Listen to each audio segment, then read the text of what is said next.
it's Claire here from the Wellness Project.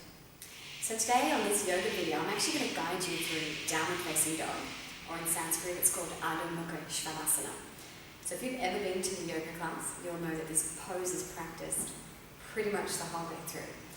Eventually, it's supposed to be a resting pose. It's a pose that really opens the back body while strengthening the arms and the legs. And it's also quite a fantastic pose for breathing in Ujjayi, which is the traditional breath for vinyasa.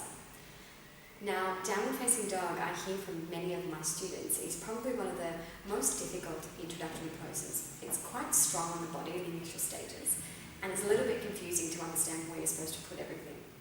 Ultimately, what we're looking for is a triangle shape. So with the hips being at the highest point, and the head and the arms down at one end, and the legs down at the other. But what I'm going to do today is actually just guide you through and just give you a couple of little tips that will hopefully take you into this posture a little bit deeper. And it is a fantastic posture to practice. It's probably one of my favourite postures.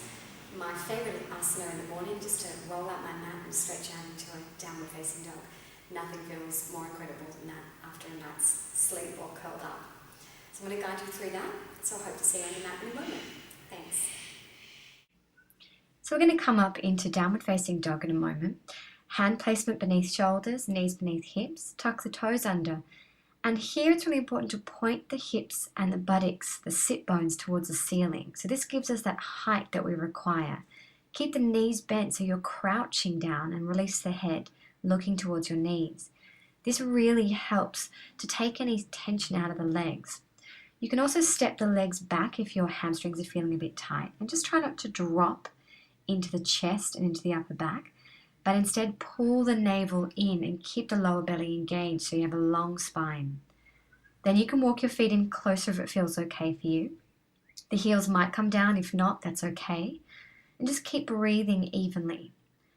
You might like to play around with one-legged dog here by raising the right leg and gazing out underneath the right armpit. When you come to the opposite leg, just be mindful to keep pressing down your standing leg and gently twisting from the pelvis and from the spine.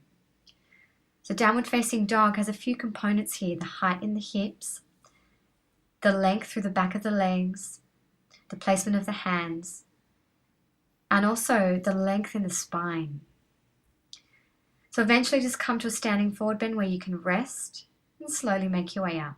And there you have it, downward facing dog.